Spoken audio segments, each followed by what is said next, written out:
kalplerinde, seninle yola düşen avratlarda hepiniz kaybedeceksiniz. Ölüp gideceksiniz.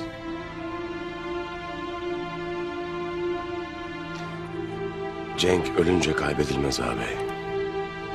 Cenk, düşmanlarımıza benzediğimizde kaybedilir. Görüyorum ki, siz çoktan benim cenk ettiğim düşmanlarıma benzemişsiniz bile.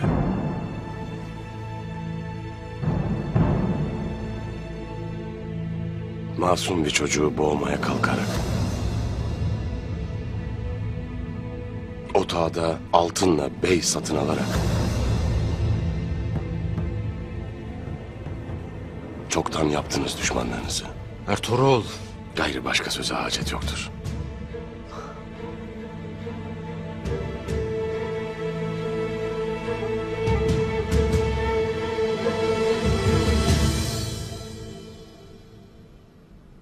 Bunca şeyden sonra sana nasıl kal derim oğul.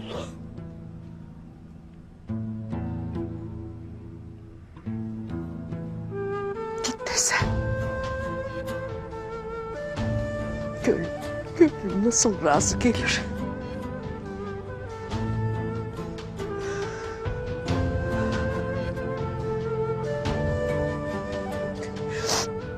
Demek bu cihanda Arap'ta yaşamak düşermiş bize. Gayrı ağızda söz, yürekte sabır bitmiştir ana.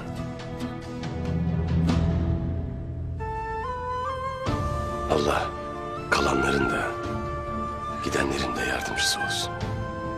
Amin.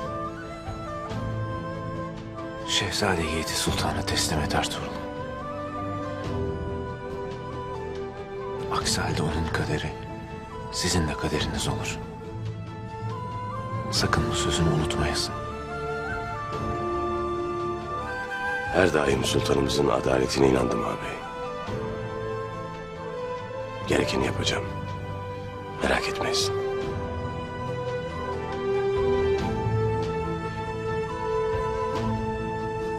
Müsaadenizle.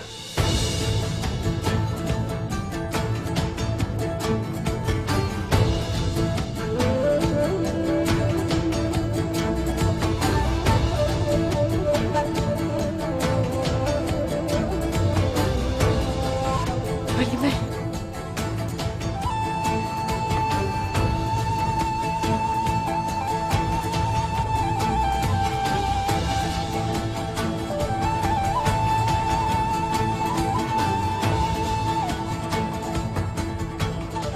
Müsaadenle ana.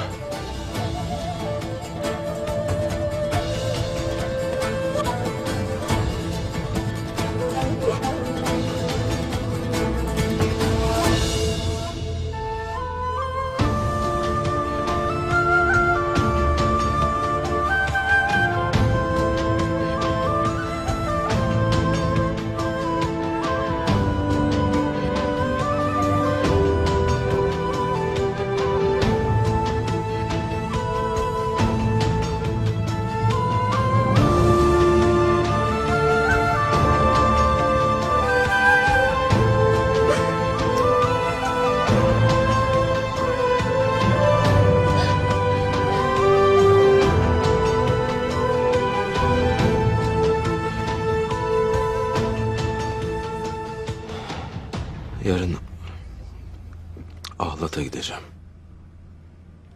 Yol uzun. Gidip biraz istirahat edeyim.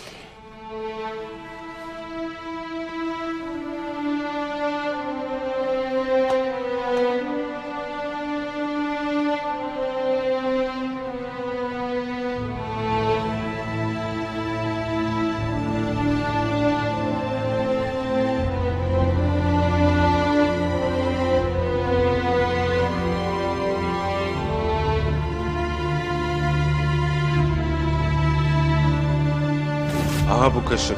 Sen esir düşüp gittiğin günden bu yana burada seni bekler. Biz ümidimizi kestiğimiz zamanlarda bile anam hiç ümidini kesmemişti. Canım anam benim.